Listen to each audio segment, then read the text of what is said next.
They could have told me, we're moving out, we don't want him, can you have him? But they didn't tell nobody, they just left him. I'm the neighbor that lives right across the street directly in front of their house. I just didn't want to believe it, especially because he was so old.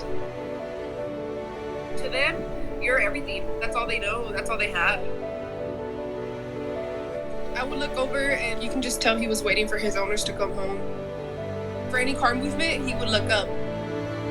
Whether it was rainy, windy, cold, he would just wait out there so calm, just looking back and forth. You can tell that he was just so broken. I was just like, oh no, I can't do that. I'm gonna have to go kidnap him. But he would not let us near him. I just started looking up ways to get a cat to trust you. At first, he would run, but I caught him on video where he didn't, and he just kind of like looked at me like he wanted to, but he didn't. I just started finding out slowly what kind of foods he liked.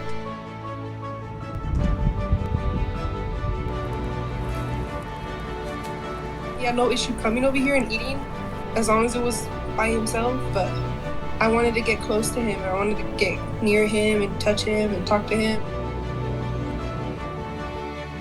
I was feeding him, but he was losing a lot of weight really fast. I think it was the stress.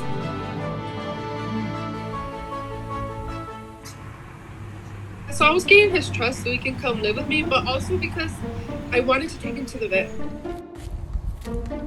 One day, he was hissing at me when I picked him up, and so we took him to the vet that day.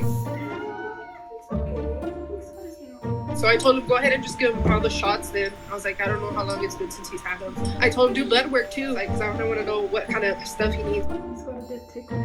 He actually had to stay there for 4 days. And then that day I went to go pick him up. But you can tell he was in such a better state already. He wasn't in pain. Look at those eyes. So his name is Rolo. First, when I brought him, he would still kind of like forget he lives here. You can tell he was just kind of like, when is my babysitter going to take me to my mom's house? He still looked across the street. I was like, what am I doing wrong? Why can't he get over them already? My boyfriend's like, well, you got to remember, we know for sure that he was with them for 2 years at least, that we lived here. It's not going to be easy.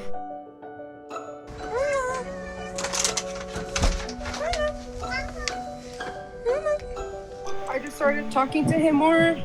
I started to play with him more. My boyfriend's really good at making toys for them. He's so playful for his age. He loves balls. If it bounces, it's like he plays soccer. Oh, get it, Rolo, get it. Get it, Rolo, get it. Kick it. His favorite thing to do is to roll in the dirt. He will look for the spot that has the most dirt and just roll in it. Oh, you're getting so dirty. He likes being outside. So we don't hang him inside too much unless it's really cold or windy or too hot.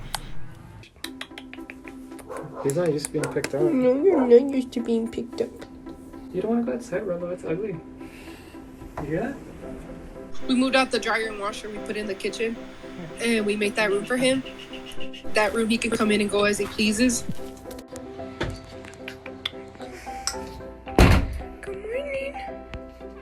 And that's when he kind of started getting the idea, like, hey, that's my room right there. That's my house. Are you going to go outside? Whenever he comes back home, he'll be like, where were you? Like, how was your day, Rolo? Come here, Rolo. I became his best friend. Oh. He'll follow me. Every time he sees me, he'll give me the little... He's just so loyal. He's like a perfect cat. Rolo. The best part about it is that we gave him not only like a new family, but a new life. Rolo.